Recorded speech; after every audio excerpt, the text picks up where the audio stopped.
month's run. All right. Let me find out when I get back, and I'll give you a call and leave a message or whatever I need to do. Okay? All right. Thank you. Do you need a few more minutes?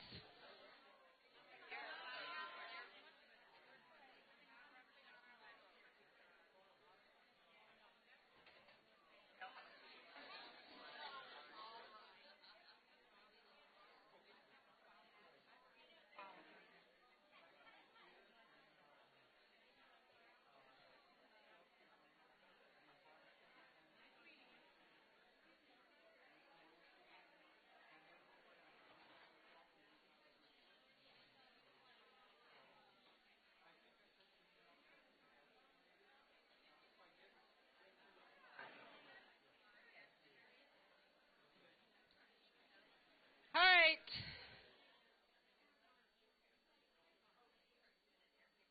I didn't say hello this time.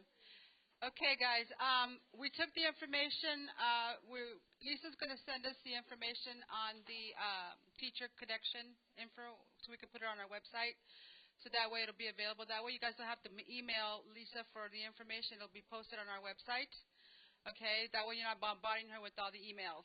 So we're going to get that posted on our website. Also, for those people that weren't able to come, we're recording the session, and we should have that by end of day, so we can post it on our website also. So Lyle Friesen is here from School Finance. I'm going to turn it over to him, and welcome, Lyle.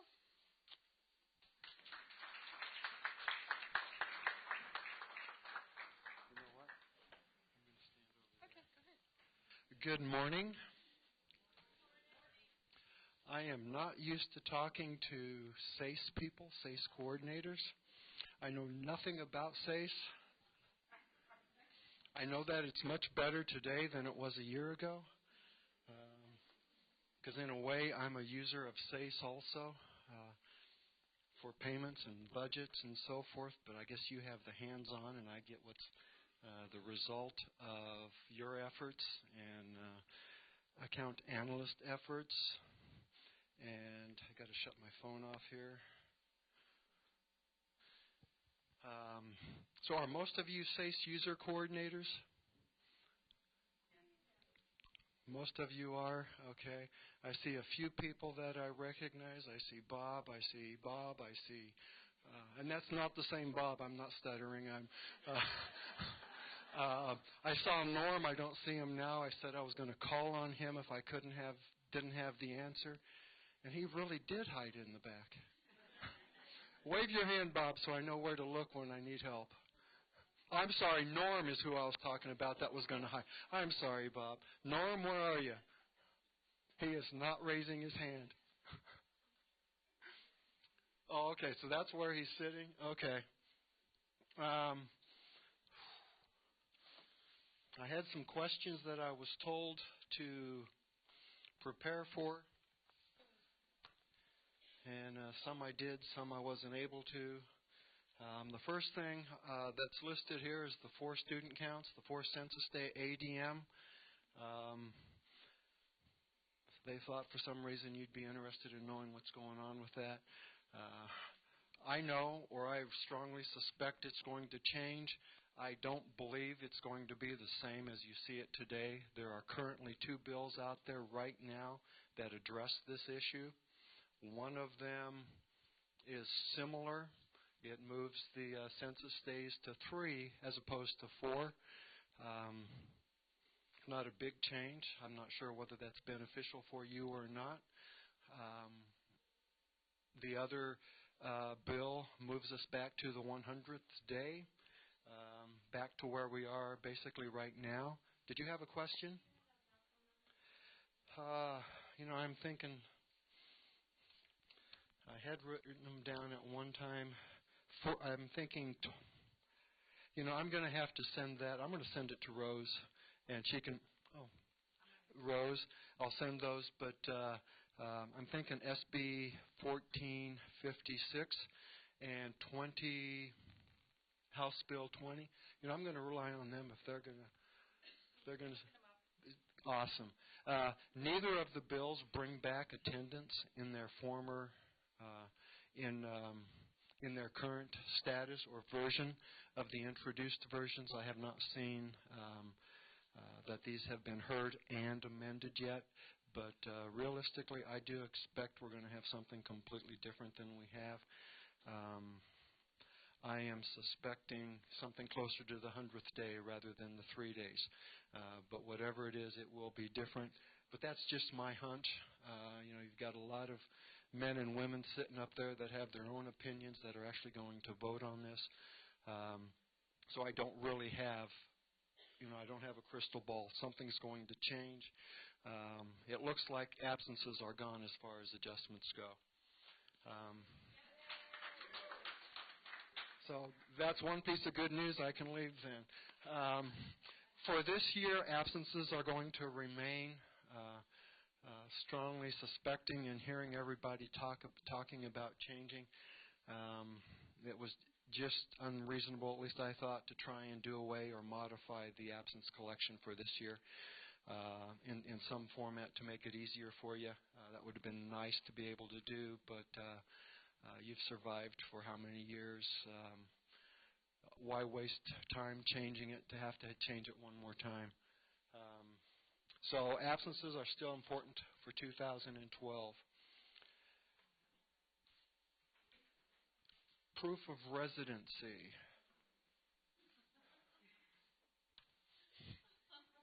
Okay. What are your questions on proof of residency? As long as you don't throw anything, I'll stay here.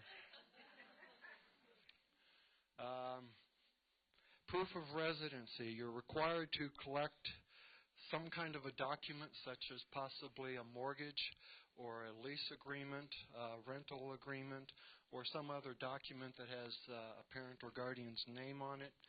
I forget what else is on that list. I could look it up here, but you probably know better than I do from memory what those items are.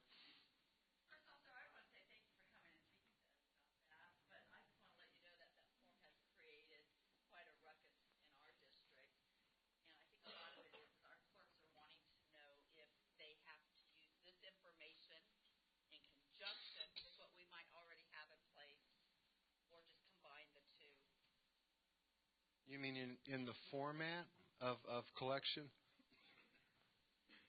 Aside from the format of a mortgage document or a rental lease, it's my understanding that the reaffirmation that will occur from year to year can be included in something that you're already collecting.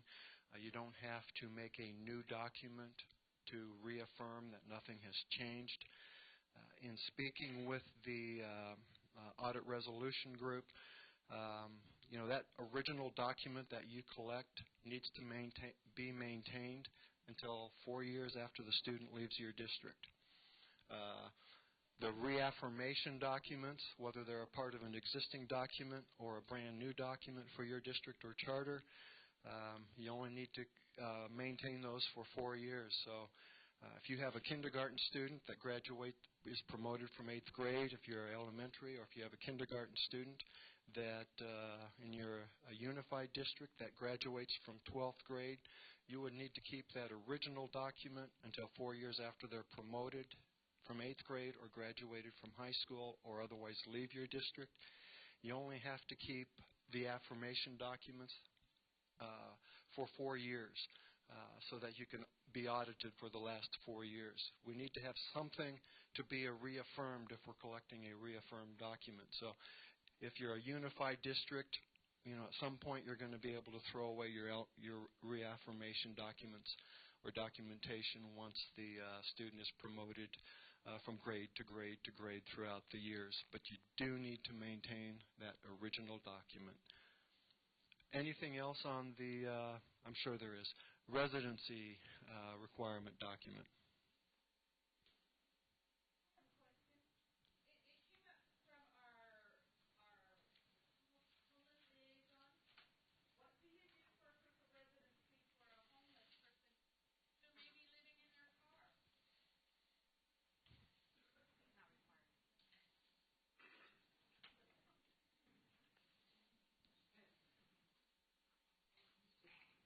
homeless, they fall under the McKinney-Vento Act, so they don't require those documents.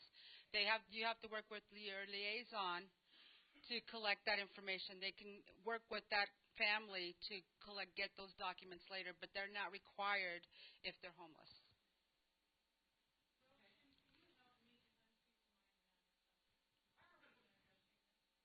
What?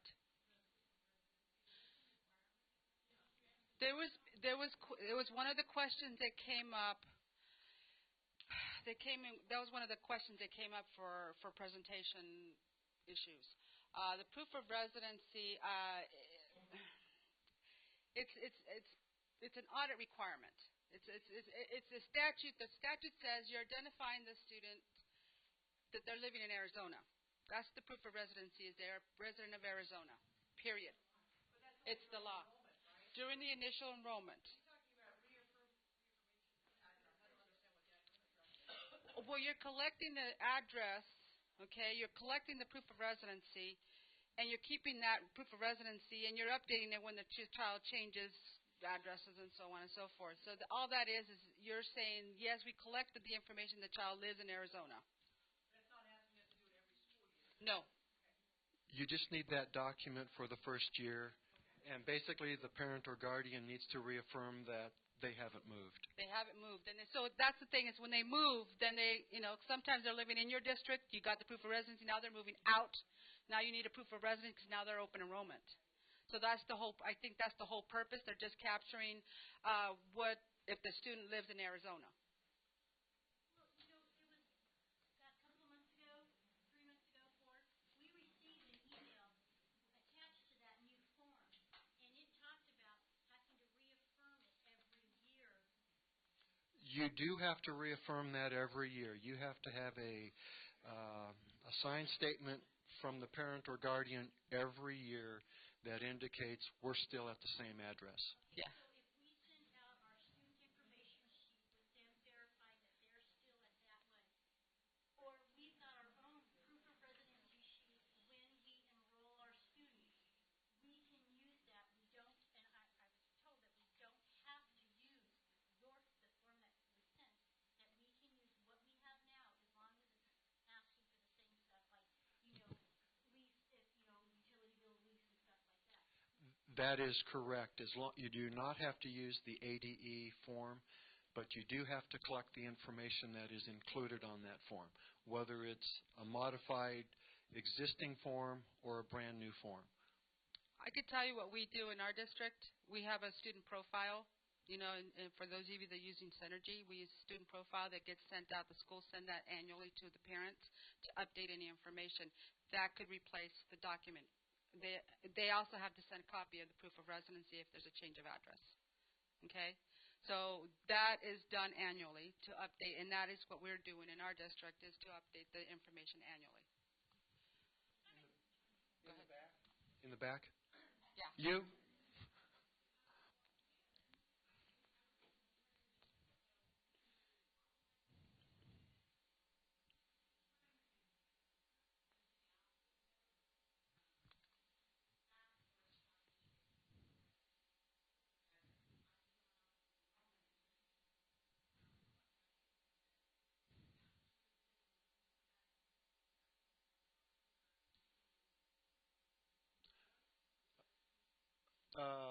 September 22nd, when the memo was sent out.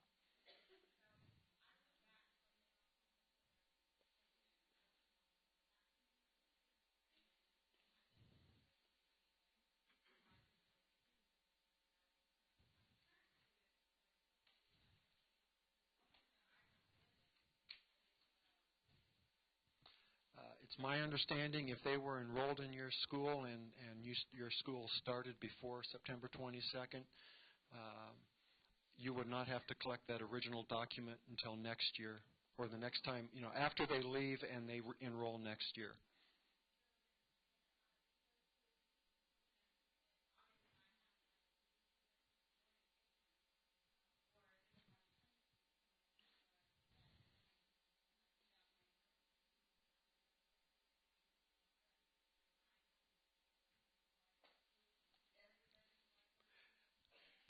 If they provided the the proof document this year. They just need to reaffirm a signed statement that the address has not changed. You would need to collect that.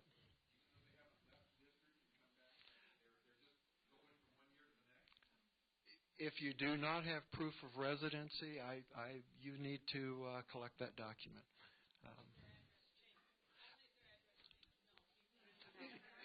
You have to have one document for each student. One mortgage document, release agreement, et cetera, for each student. No, you only have to have it one time. If you don't have it this year, you need to get it next year. Melissa? And then earlier we were talking about kids who are CPS placements. Would they fall under the McKinney-Vento rules? They can. They can? It depends. You need to talk to your liaison on that because there's some that do not qualify if they're through CPS or foster family. So you need to verify that with your liaison. Because they come with you no documents, but you need to, as they're coming in with no documents, you need to work with your liaison right away to make sure that they can validate that they are homeless, that they don't require the documents. What if they do, though? And and you all know that the challenge with kids who are coming to CPS, they don't come in with, we don't even know what school they came from, let alone a proof of residency and all the other. We'll have to look. You're talking more about the CECB kids that have been taken out of their original home? Whatever emergency placement. CPS placement. Okay.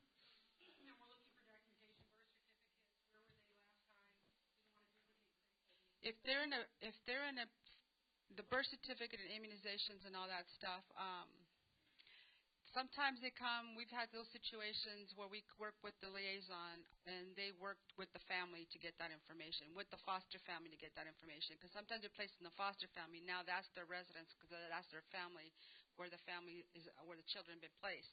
But you need to work immediately with your liaison when you have that situation because they may or may not follow under the McKinney-Vento Act. Back there.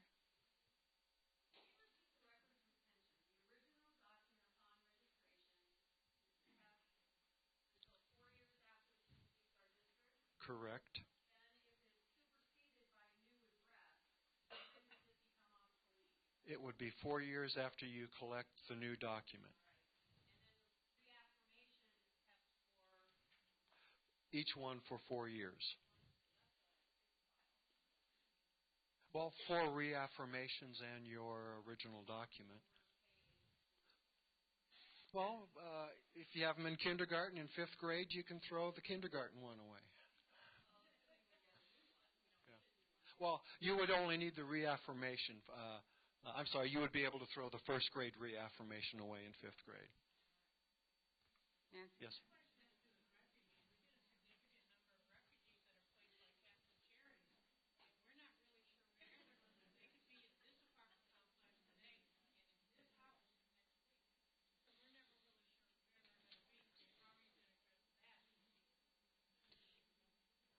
Well, Lyle, go ahead.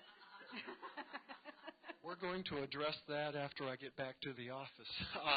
I never thought about refugees. I don't know whether they were considered or not. I'm not sure whether the CPS emergency type placements were considered or not.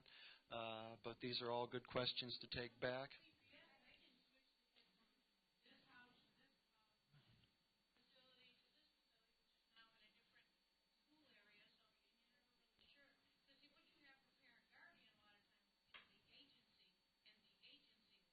Yes, exactly. And it's possible that a document from CPS might be what is necessary. I'm not sure. On the CPS document, it has the address where that child is being placed. I'm telling you, I've seen so many of them lately. It's ridiculous. What's the underlying reason that this is being brought up now? What's happening if we're not? Is that required? It's required in ARS 15823J. We've been doing this research for 20 years, so I'm saying what's bringing this up now as an issue?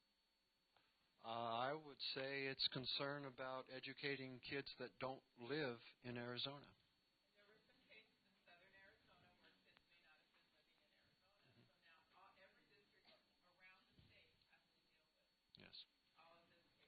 And it can also happen on each border of the state because we have districts around on the borders all the way around. First here.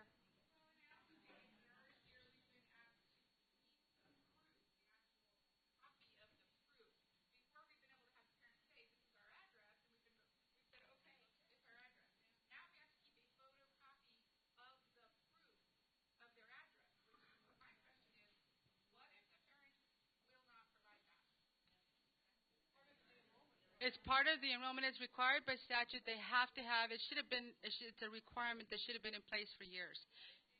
If they don't have it, they have to provide something. Well, then you don't enroll them. Then you don't enroll them. You know, I'm not sure that.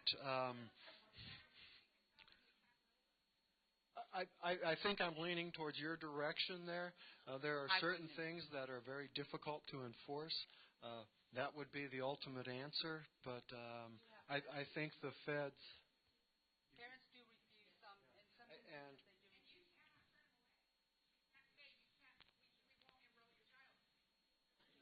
some and they do refuse.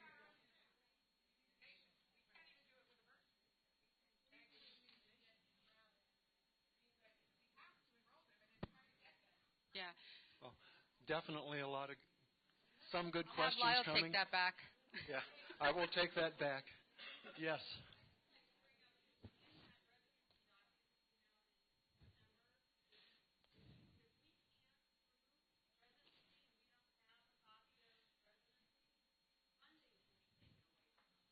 Yes.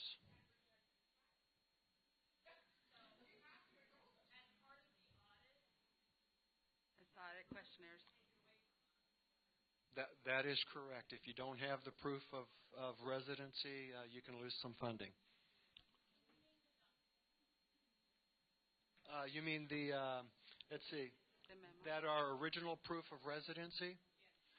Mortgage documents, property tax bill, rental agreement, utility bill, bank or credit card statement, W-2 wage statement, payroll stub, certificate of tribal enrollment, other documentation from a state, tribal, or federal agency, Social Security admin, Veterans Administration, Department of Economic Security, etc. You know, it's on there, but it's. Oh, I was reading from the second page. Valid Arizona driver's license, Arizona identification is the first item. We'll post it on our website also.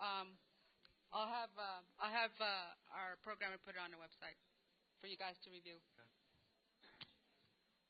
It's on the school finance website right now, but we'll pull it off and put it on the ASCUS website. While we're piggybacking on, I think, and I got two things at the same time. One was about the student directory, where the parents can opt out of the student directory, and one was about this, and I got them both at the same time. One of them was in both Spanish and English on the website, and the other one was not. And I think it was a residency that was not in Spanish on the website. And for my school, that's big. Do we need a Spanish version?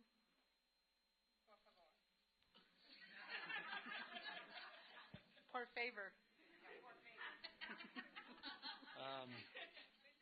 Another question, comment to bring back.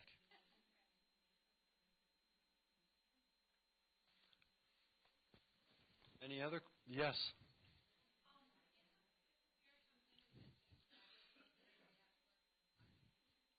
I think you have to collect another document as soon as the address changes. There wouldn't be any financial penalty if it were after the 100th day, but it might be a good practice just to collect it.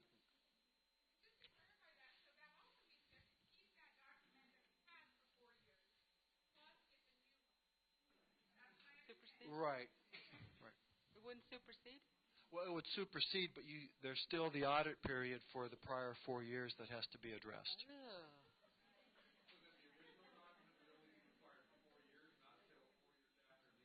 Correct.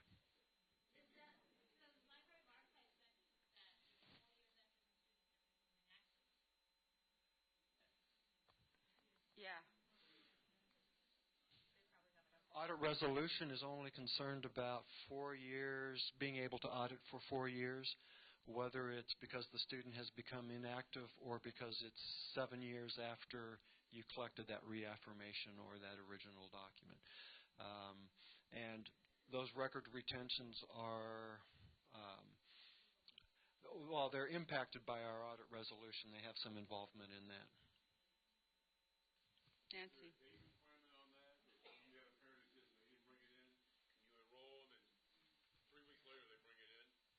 I think that would be your gamble. Yes. Do they really bring it in?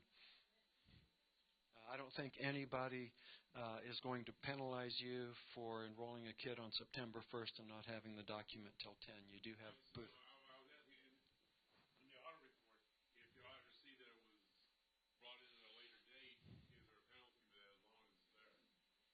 Good question. My guess, and that's all it is right now, is if you've got it for 10 days later, a month later,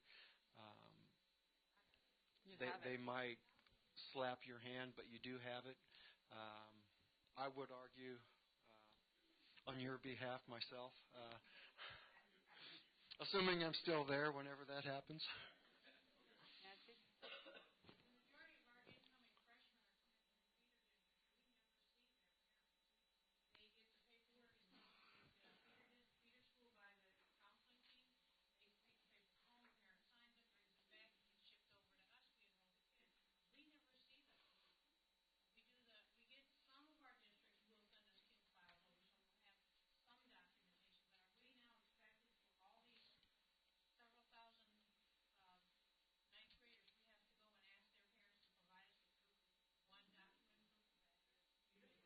Don't they come from one of your own schools?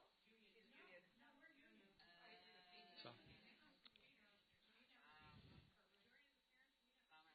I think you're going to need to get that documentation one way or the other, whether it's a new mortgage document or copy of Arizona driver's license. I think you need to collect that.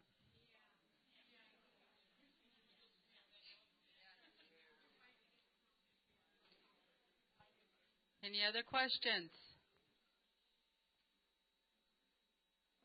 Okay, Lyle. Done with residency. The next.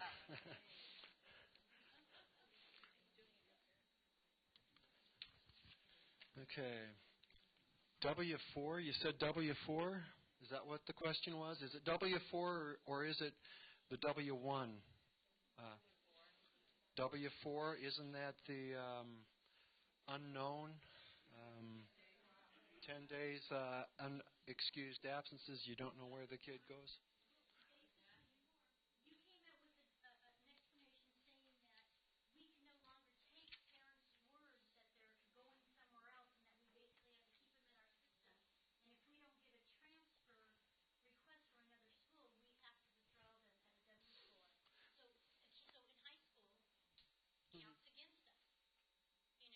In our grad rate. So you're saying we can no longer trust our parents, even though they're coming in, they're signing the form saying that we're going somewhere else.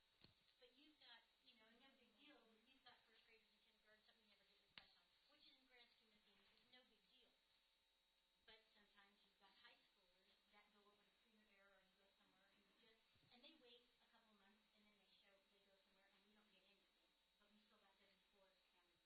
counted. One of the questions that was associated with the W4 was how are we going to monitor that? How are we going to make sure everybody's complying with this? And the answer I got, when the federal auditors come out and look at you, if they come out and look at your documents. They gave some very wide, a very wide range with nothing in the middle of examples on the document I downloaded and spoke with them about. Obviously, if you get that official request from the other school district, that's an official request. The example on the form says, talking to the parent's neighbor, talking to the parent is not acceptable. Somewhere in the middle there is a form signed by the parent, and I could not get a specific answer other than the two extremes. So that's where, unfortunately, you're left at. I did look and notice that a letter from the parent is acceptable for the death of the child. It's not.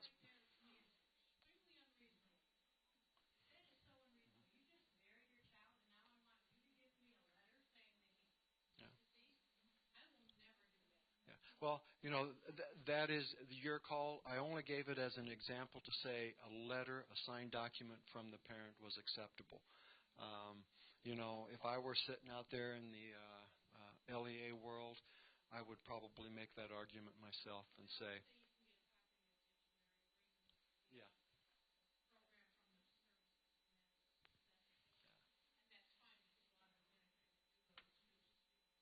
The only thing they said was not acceptable was talking based on a conversation. Maybe everything above that is acceptable. I'm not sure. I was a little shocked at the response.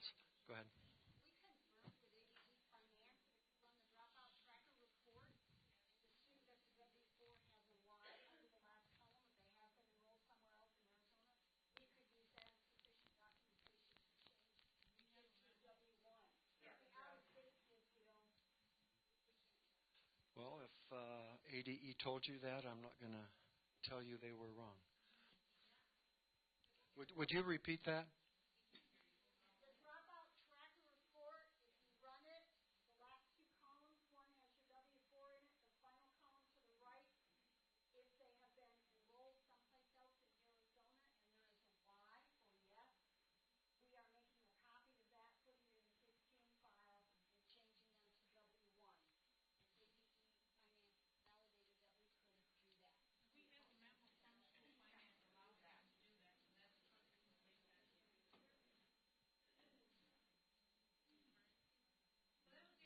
withdraw him, but now you show that he's attending over here at Primavera or Mission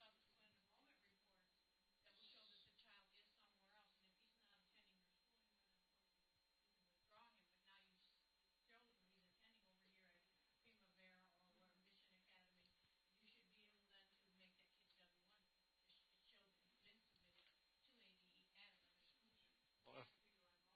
Well, I do believe that if we have our records that we have and we say he's somewhere else, and you can document that, print a copy of that off, I would go with that as documentation that he is. We shouldn't be paying him if he's not over there, and if we're paying him, he should be there. So. In-state is not a problem because you have such wonderful tools like the DPR and the concurrent and subsequent enrollment report. It's the out-of-state ones that are the biggest headache because you can send, they can tell you, I'm going to this high school in this state, and you can send a request for an enrollment verification, and you can send it 3 or 4 times. You can call them, and you will get nothing. At what point can we consider a reasonable effort enough? Based on my conversations, I'm not sure a reasonable effort is sufficient. Based on the federal requirement, the documentation that is here, they don't address attempts at documenting this. Now, did you say someone had told you on paper that the kid was enrolled in a high school in another state or a school in another state? Mm-hmm. Well, I mean, even the parent. On the withdrawal form, he's saying it. The withdrawal form, yeah, they'll say I'm taking him to such and such a school in Kansas. Okay. That's more than talking to the parent. It's not specifically excluded. That's. That's not what we were told before, so I really would like to see that. Well, I can only share. I can only share what I have understood R&E to say to me. They would have to say something a little more concrete on a specific document. They would be the withdrawal form really is for them, or at least the reason codes is really an R&E. Bob. Yes. Yes.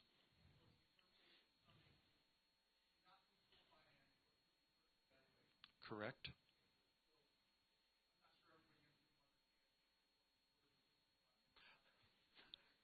Thank you, Bob. Obviously, the problems here with federal guidance is not even with the Federation. Do you have any idea of a contact at the federal level for folks to refugees?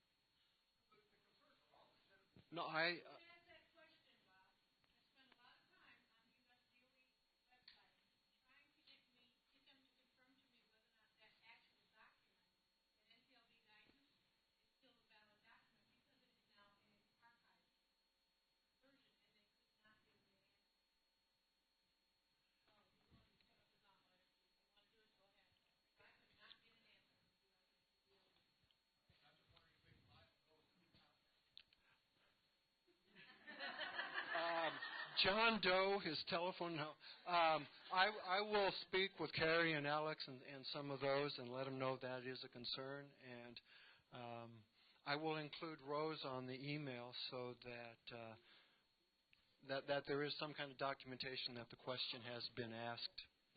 My way is, what I'd like to see happen, Rose, we can get that contact information. If ASCUS as a body could put together the concerns and send it along to them, I think that's. I see it on the other end of it, sort of beating a dead horse here. Why am I getting all this? Let's find out the names. I checked out the information that Nancy sent too, and the interpretation that came out of that from ADE, from Research and Evaluation, doesn't match. So that was my concern, is that someone's interpreting something from the feds that is not what it really says. I mean, everybody has their own interpretation. I understand that. But my interpretation of it doesn't require, it's only for high school level, and it doesn't, because it affects the grad rate and the dropout rate. Just one little piece about that. Yeah. This came down with someone, with a different individual who was setting research and evaluation. Correct. What's been asked, it's time to talk directly to research and evaluation. Correct. And we've tried to get that resolved, and they're sticking to their guns. Okay. It's K-12, not just. Apparently it's K-12, but what Nancy sent me, it referred to the grad rate and the dropout rate, and the grad rate and dropout rate is only from grades 7 through 12. So there's discrepancies in that, in both the interpretation and what the federal guideline is stating. So we'll try and get somebody to contact over at the federal. There's a question over here first.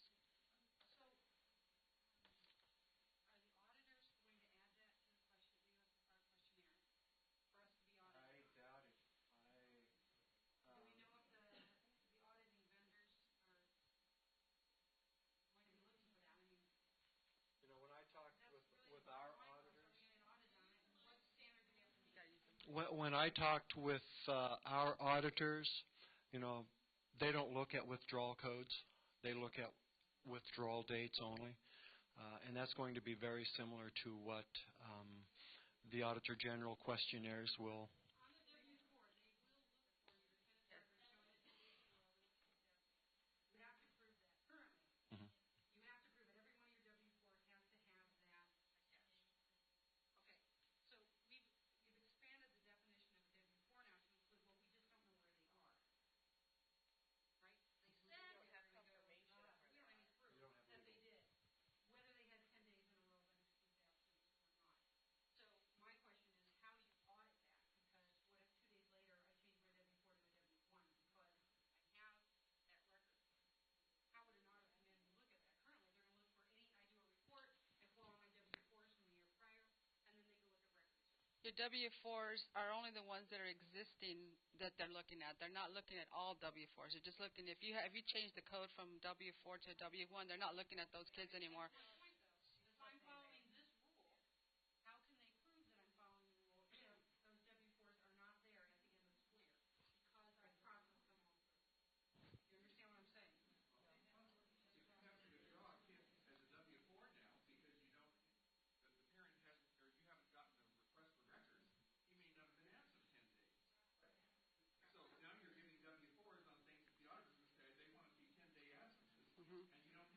Right. And our district's been dinged on that, so that makes me upset. If we're gonna get audit findings because of the W-4, because they're not 10 consecutive unexcused, that's something that needs to be changed in the questionnaire.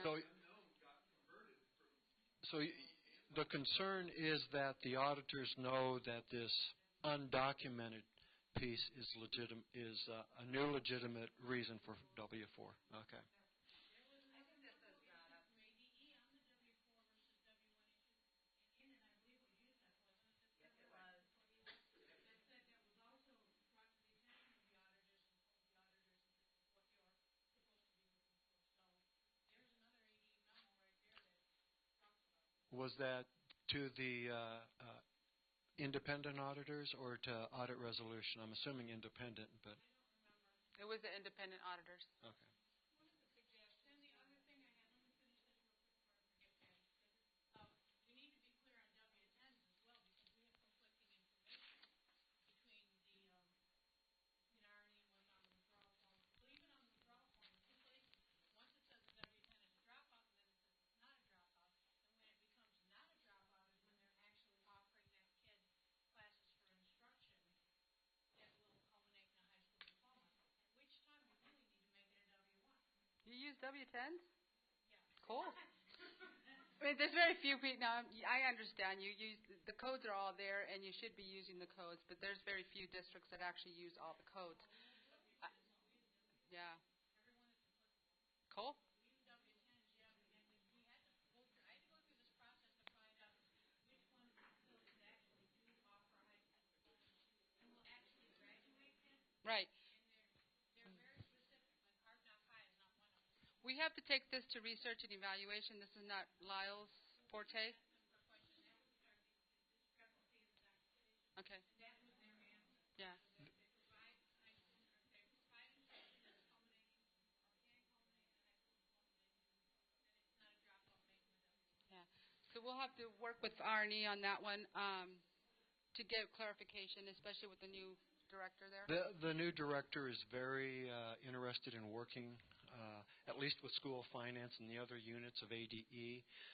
I am assuming, probably very safely, that under Superintendent Huppenthal, that she will be open to this kind of questioning and resolution. Patty?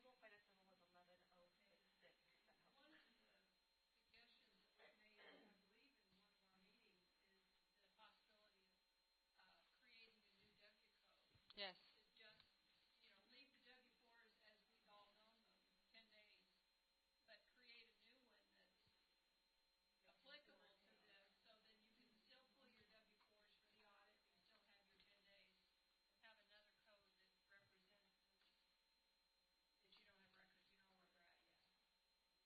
Well, I will try and initiate the ones that I understand, that kind of communication. The W-10, which is listed here as transfer to detention, I'm not very familiar with it all, but I'm going to rely on Rose and Bob. Well, let's just leave it with Rose to make sure that all the questions are addressed. Thank you. Rose is the one that talked me into coming, so she's the one. I see a hand.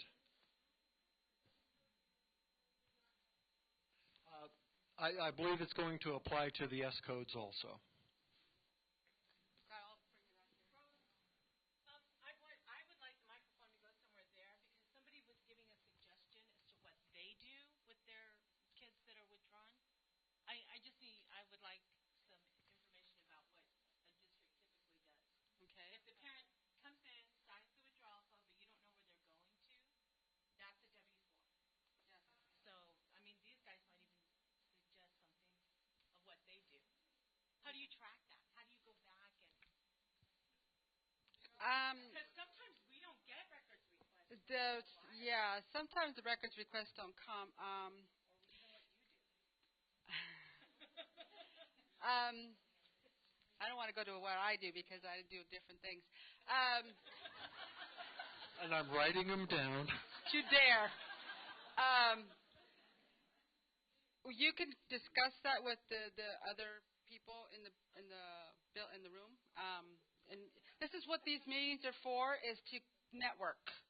Okay, network with your other people. I can't tell you the stats, the changes that have happened. Everybody's doing it different, and that's the problem, is everybody's doing different things. And so we need to all have one way of doing it, and that way everybody's doing it the right way. One way? Are you serious? Yes.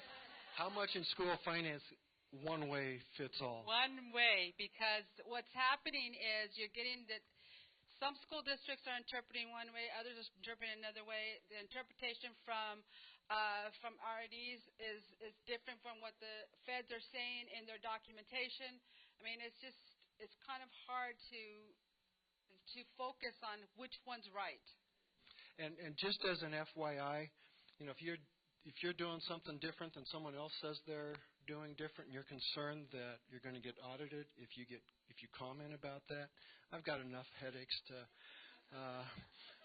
So unless it's something like going down the phone directory and writing names in your enrollment, I don't care. I've got enough to do.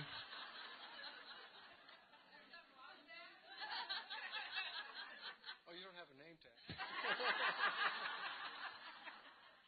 Question? Yes.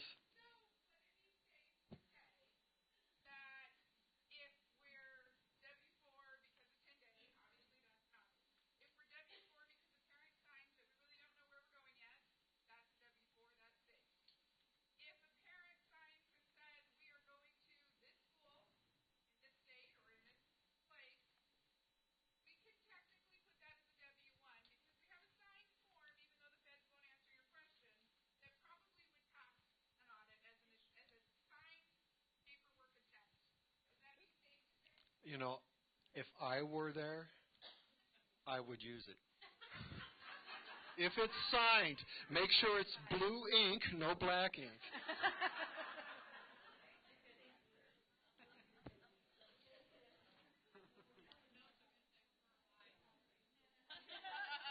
I've got documentation that I'm somewhere else right now.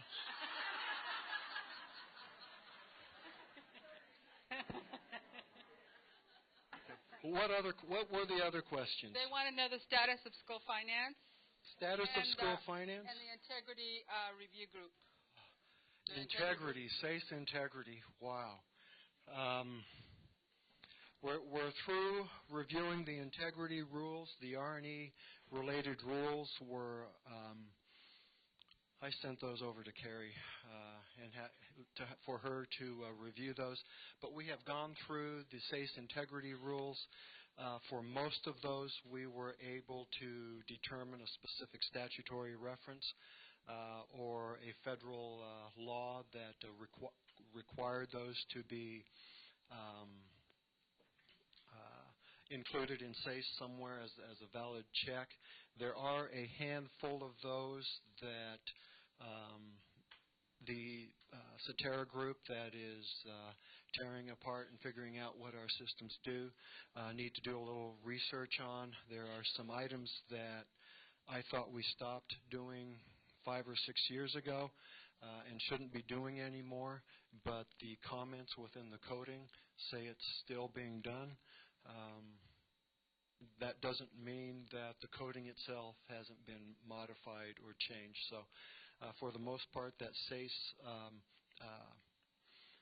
integrity piece has been completed, and we're moving forward. At some point, they'll provide the aggregation. How much do we take away from you when you have a kid in a different school, in a JTED, in an AOI, in a non-AOI, etc. But that will be coming. And just so you know, SACE is not the only thing they're tearing apart to figure out what it does.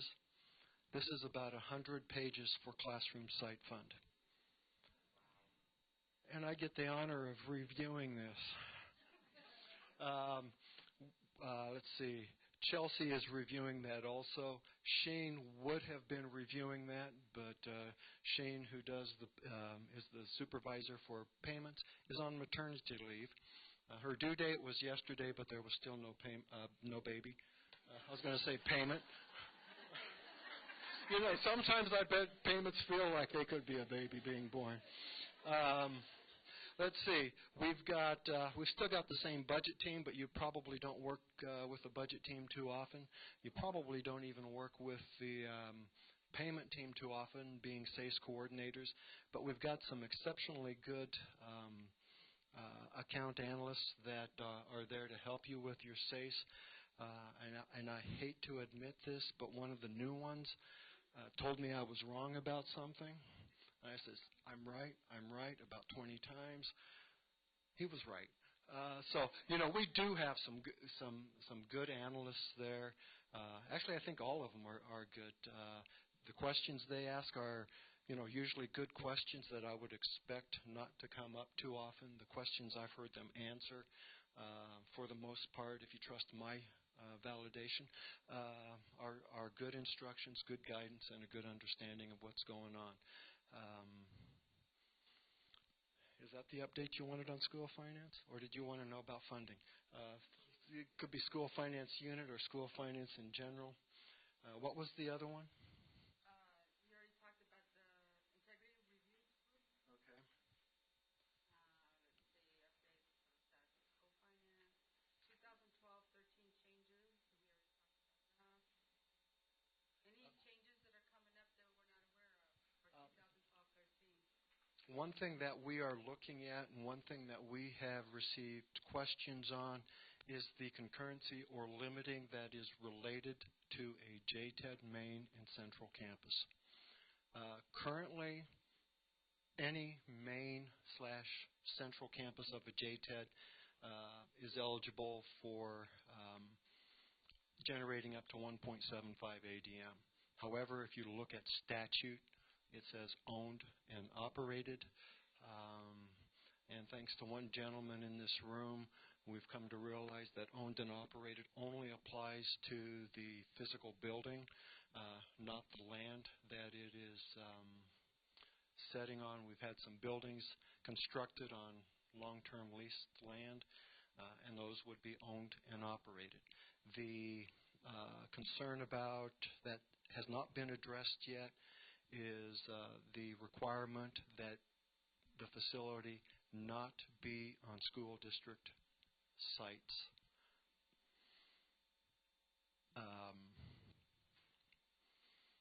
To me, a site, I live down the street from here, Alhambra High School is right over. If you build something between Camelback and the tennis courts on this side and 37th and 39th, to me that's obviously a site. But sites may not always be that obvious. Whether there has to be a legal geographical boundary in the county assessor's office or some other proof of that. But that's the part of that we are looking at some point in the next month or two. Well, we're at the beginning of February, probably this month yet. We're going to send out information to all the JTEDs, and if you're a member of a JTED, you might want to be aware of this, that we're going to ask for some documentation supporting that you operate the facility, which could be something as simple as we look at your SDER report to know whether you reported teachers for that facility. I'm drawing a blank now. The lease of the land from the school district, something documenting that, and I'm not sure how we are currently going to document that you own that facility, and I'm not sure how we're going to document whether it's on a site or adjacent to a site. I know there are some, we've already become aware of some JTED facilities that are adjacent to a school district site. So, no matter what it is, there's always questions, there's always exceptions, and there's always a different way to do it. So look for the owned and operated information coming out if you're a member of a JTED, or if you are, it will probably go to the JTEDs, but it should be online once we get that issued. And if you're a member, don't hesitate to email us if you don't see that in a week or two. Anything else? Yes. I have a question about aggregation. I asked Mark before, and he said it was better directed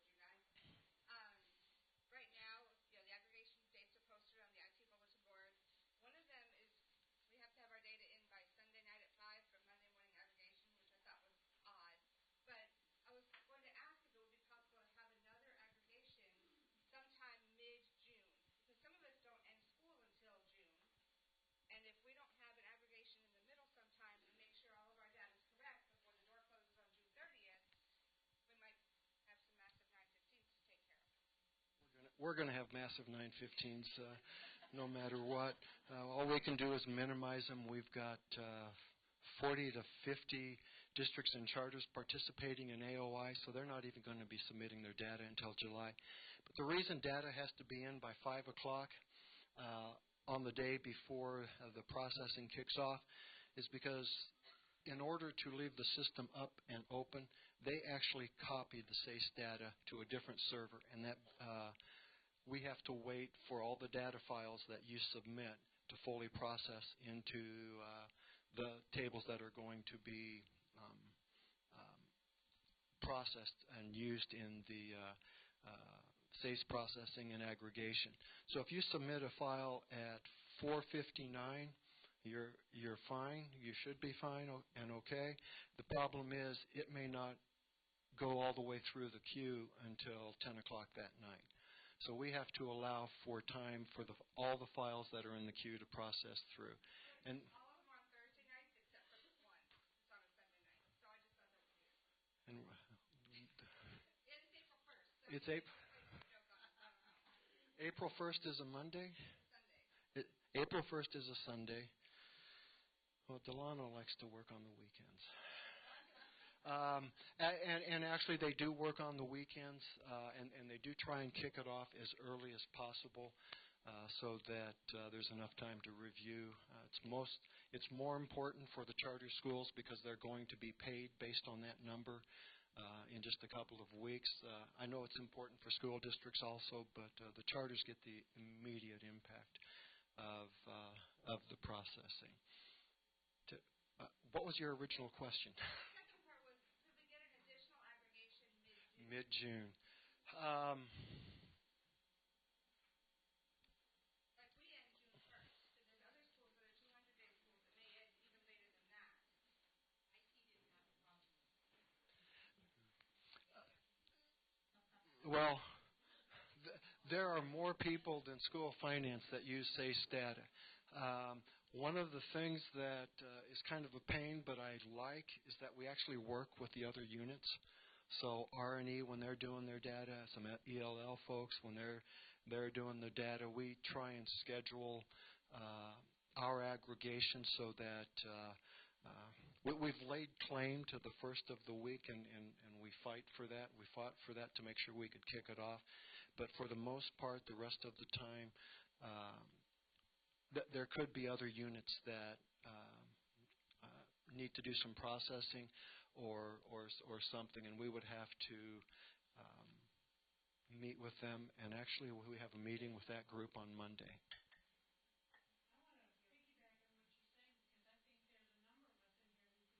to piggyback on what you're saying because I think there's a number of us in here who actually would need or really would benefit from a mid-June aggregation. And I think that we should be considered part of the unit you're talking about. Okay. Well, just the AD business units, but we're the ones who are going to be doing the data cleanup for the rest of the end of the final year. Could we even ask for a show of hands how many districts in here would want that? oh, I know I would. I would raise my hand for that also. At that point in time, maybe we should be a priority over the business units and AD. And that won't be my decision. It can be discussed. My concern is that if we kick off an aggregation, a processing on June 15th, it wouldn't be available until June 24th or 25th. And you would only have a couple of days to look at the data and resubmit, and then it would not be reprocessed until August at some point, at the earliest. Better than we get 915s for R&E related things all the time. So yeah, it would be nice if you can use those last few days. But I will see what the others in IT and those say about it, and I will express your concern and desire to get it finished and done with. Yes.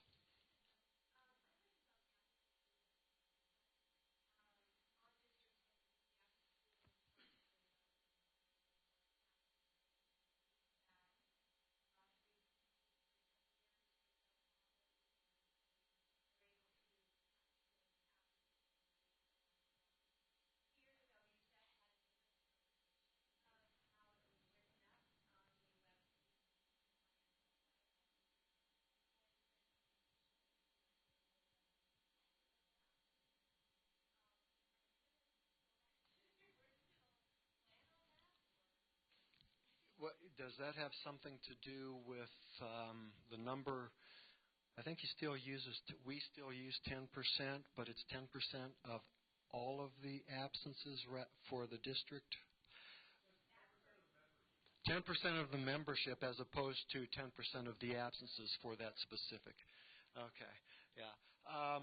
It is something that I had told a group I would look at previously, and I have looked at it a little bit. How many districts are there? I haven't even been able to go in and look at the history to see how many districts were impacted by an absence adjustment. Alhambra? Okay. You are the one. Okay. And I said I'd look at it, didn't I? See, I did. Sometimes you just got to make yourself laugh, otherwise you go insane. I saw a hand somewhere. Apache Junction. Okay.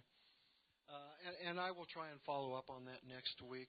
I believe that is, if I understand correctly how absence adjustments have been done, it's more of the input that we do. Do you remember, Bob, whether we put in the number of absences? Is that something?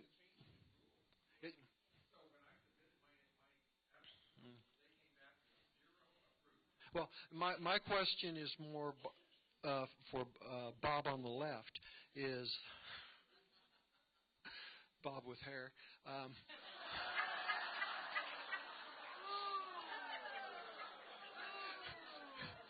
I don't think this required a programming change. It had to have. Okay. That would make it a little more difficult, but I will.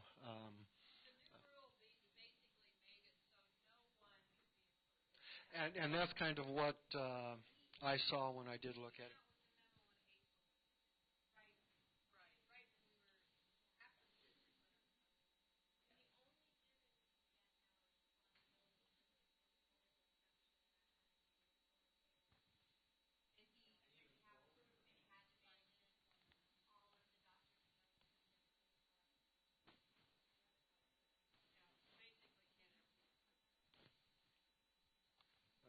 Rose said she would use the same force and threats to make sure that I followed through on this as she used to get me to come here today. I really don't know SACE very well.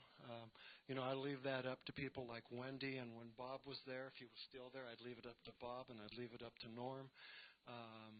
And I might just come and say, hi, I'm Lyle, here's Bob, or here's Norm, because that's their area of expertise and Wendy's area of expertise. I lived in budgets, I lived in payments, and what I know about student counts. You just can't help but learn about student counts at the aggregate level. I'm working on those things. SACE is a little different. I'm getting into the SD ADMS 75 reports and the SD ADMS 72 reports. I haven't gone any farther yet. Those are scary enough for me, but I've found them very, very useful to help me understand how limiting works, to help me understand how limiting may not be working, and so forth. Other questions?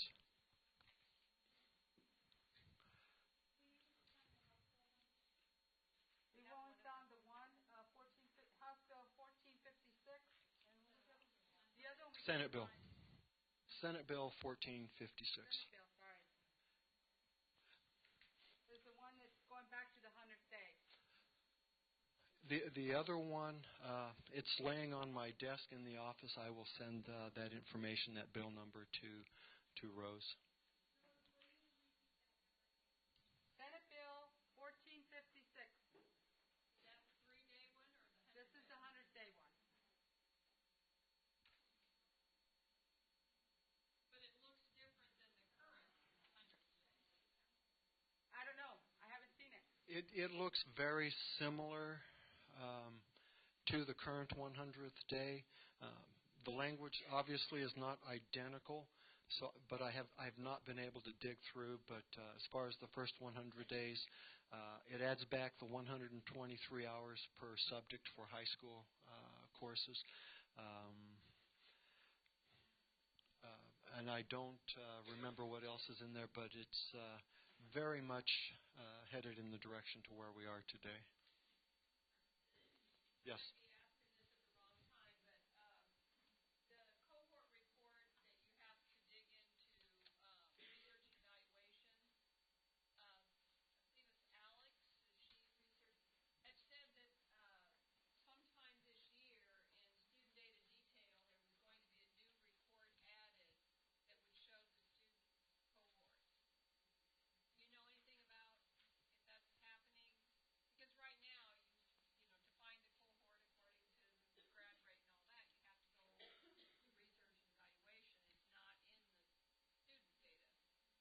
You know, within the last 2 weeks, I've been in week and a half. I've been in 2 meetings with Alex, and I know that concern has been brought up. I cannot tell you whether there are plans to do that officially or not, but I know that they are aware of that need.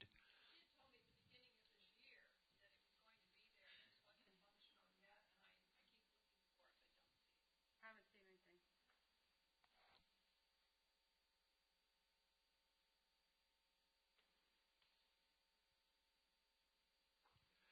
Anything else? Anything else? Thank you for putting the new document on the table, because I'm no longer looking 2007 documentation. Appreciate that. You found the current years? I have not gotten used to the new website yet. That's just me, though. I lived that for. Well, good. You know, in this particular case, without question, you're more important than I am, without question. Anything else for Lyle? One more question. 915s.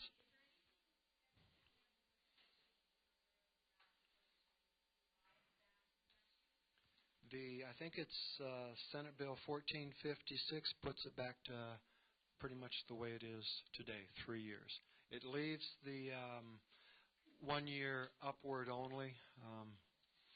I think we're much more capable now of making upward corrections in that first year, especially considering where we are today.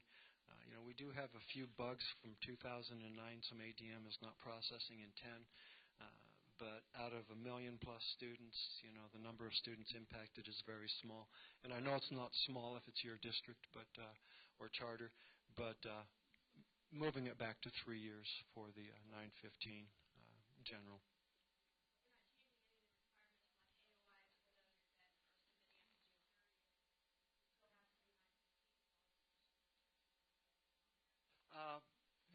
There is no other way to do that currently, other than having you open the window or ask to open the window.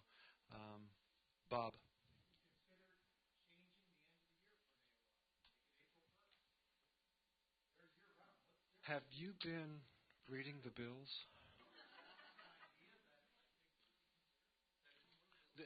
One of the bills does change the collection period for AOIs, and I don't remember the exact months, but I'm thinking it is April 1st to March.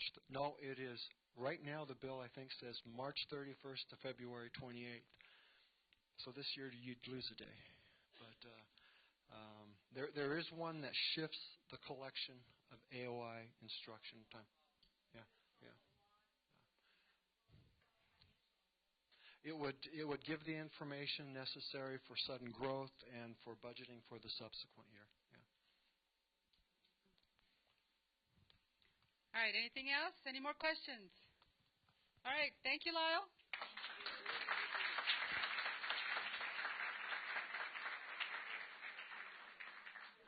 You're welcome to stay for lunch. All right, everybody. Oh. Are you hungry? What's that? We're going to hold on before you start moving. We're going to distribute the survey. Please fill out the survey for more information for the next. We need more topics for for April 20th. We discussed some of the ones that we already have on the list, but we need some more. If you need more information, if you need some of the questions that came up today that we could include on there, please put them on there. Because again, old timers, I can't remember everything. So once you get the surveys filled out, please turn them into. You could probably put them up here on this counter over here, and then you're free to go to lunch.